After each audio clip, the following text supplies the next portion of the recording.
Okay, and we are live. Welcome back, everybody, to the Revo Report. I'm Vince Revo. Today, we have a treat. J. Warner Wallace stands as at the fascinating intersection of forensic investigation and Christian faith. Once an outspoken atheist, this decorated cold case homicide detective featured everywhere around the world with a global ministry. Really has applied investigative skills to the claims of Christianity, and it really has resulted in his dramatic conversion. Today, he's recognized as one of America's most compelling Christian apologists, using his unique detective methodology to build evidence-based cases for biblical truth through best-selling books that I have been a fan of: Cold Case Christianity, Forensic Faith, among others.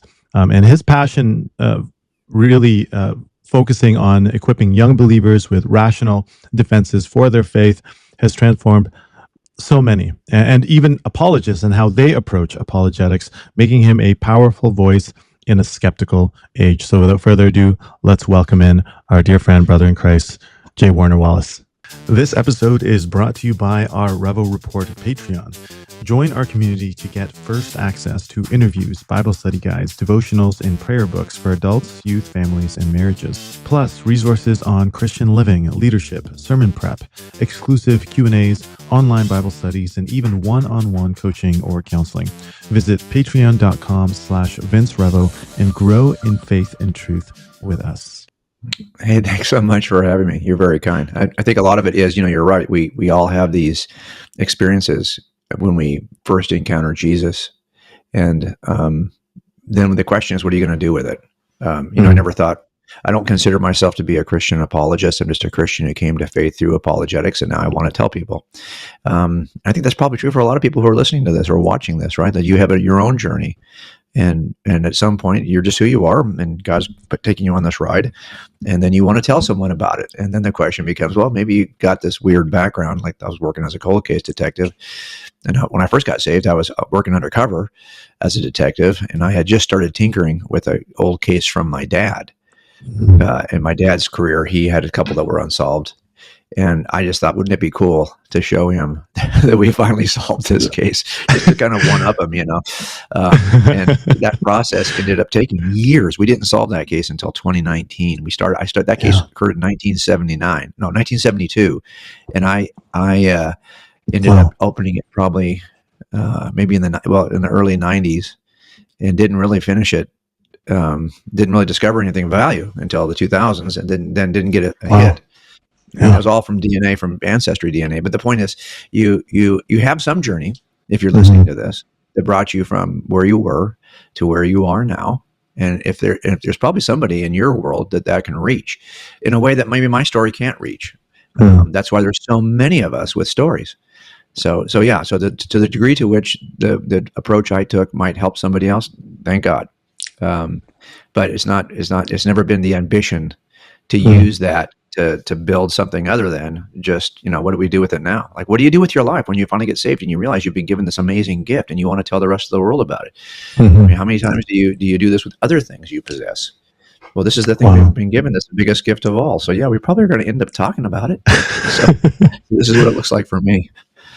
That's incredible. And, with your journey as a cold case detective, you examine the gospel accounts with intense skepticism, yet you found yourself convinced. What was the single most compelling piece of evidence that really tipped the scales from atheism to belief in Jesus?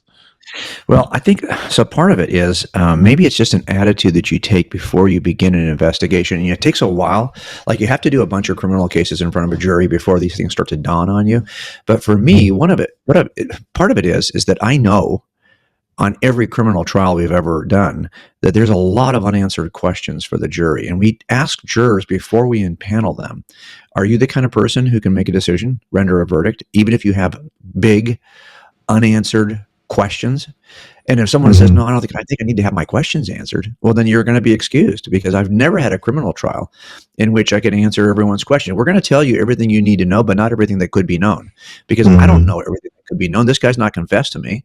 So the reality of it is, I've got a lot of unanswered questions about how he did things, why he did things, even sometimes in that crime scene, where he did things. But I know that he did things, and that's the only thing I'm obligated to convince you of today is, did he do it? Now, exactly what were the details? I don't know. So I think because I had that approach to begin with, I knew that was true for every case you might make.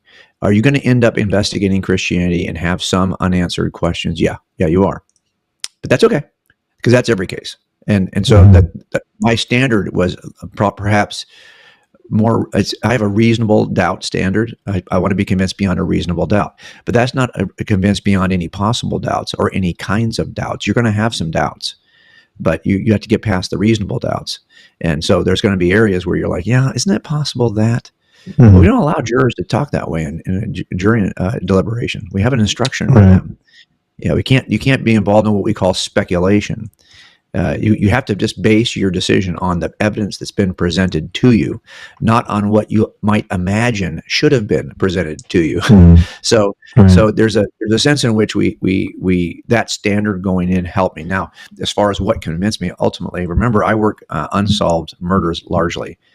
And those kinds of cases are usually crummy cases to begin with. That's why they went unsolved.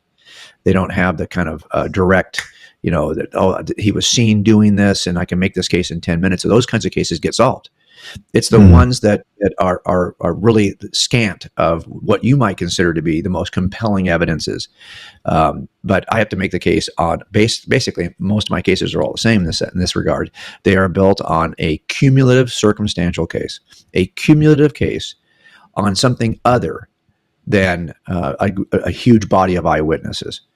Typically, it's all the other stuff. That there's only two forms of evidence: direct evidence and indirect evidence. Indirect evidence is everything other than eyewitness testimony. So DNA is indirect evidence, fingerprints is indirect evidence, but an eyewitness is direct evidence. Well, I don't have a lot of direct evidence cases. I build them on a death by 1,000 paper cut kind of approach, where it's a bunch of little things that all point to the same inference. This guy.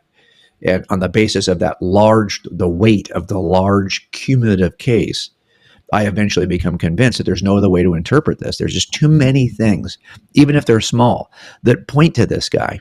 And that's how we convince jurors. So I knew that in this case was going to be something similar. So like what one piece? It's like, well, it's kind of like asking, like, what was the straw that broke the camel's back? Well, it wasn't that one straw breaks the back. It's the collection of straws that break the back. At some point, you just get to a point where you're looking at that whole pack of straws and you're thinking, this is definitely worth considering. So what started me, I can tell you, was just that I saw that there were differences in the ancient accounts of Jesus. Now, remember, people will argue these aren't even eyewitness accounts. They'll say, these aren't eyewitness accounts. They're not written by real eyewitnesses. Okay, well, a couple of things. So you have to really reject the earliest attributions of the gospel accounts. And I think that you might be able to do that if the accounts are written late in history, because who would really know if Matthew was written by Matthew if it first appears in the 2nd century or the late 1st century? So for me, the first criteria of any eyewitness when you're evaluating an eyewitness is, were they really there, or are they lying about being there? And so in this case, it would mean, were those gospels written early enough to have been written by eyewitnesses, or do they appear so late in history that the people weren't really there? So you'll see that in cold case Christianity, this is one of the first issues that I have to address in my own research, is how early are the accounts. Now, once you've done that, then you think, okay, so if Matthew is written by Matthew and John is written by John, well, then the next question is, well, what about Mark? He's not an eyewitness. Yes, but I think there's excellent internal and external evidence to point to Peter as the source of all the information in Mark's account, which is one of the reasons why you see Mark so often quoted by Matthew and Luke. It's because it's Peter speaking, and Peter's the big guy. And so you're going to pay deference to Peter first. So you're going to include Peter's version of the story before you even add to anything. I don't care what anybody else says. Peter's story gets in there first, because it is, after all, written by Peter.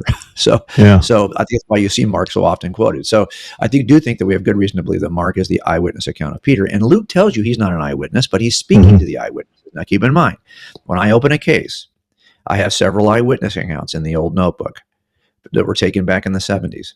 They are not written by the eyewitnesses.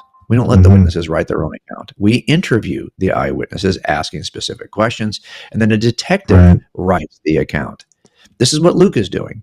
And that Yeah. is still considered an eyewitness account in my notebook. It's still considered an eyewitness account in Scripture. So Mm. for me, when I saw these eyewitness accounts varied, that's what started the journey for me, because that's exactly Mm. what you see in every criminal case. If I have 5 eyewitnesses, they're not going to agree. As a matter of fact, the defense attorney is going to look at that and make a big deal out of that when we finally go to trial. Because he's going to say, these guys don't agree. You can't trust them. But of course, this is just the nature of all eyewitness accounts. And the fact that that had not been scrubbed out, the fact that that had been represented as brutally honest as it is in the Gospels without trying to harmonize everything, to me said, that's interesting. I'm going to test these. If they had all said the exact same thing, or if there'd only been one eyewitness account, I probably wouldn't have been that interested. But the fact that we had 4 and they were slightly different, that was good for me, because at least it prompted me to look at these for what they really are, which is what I think they are. They're early eyewitness accounts of Jesus.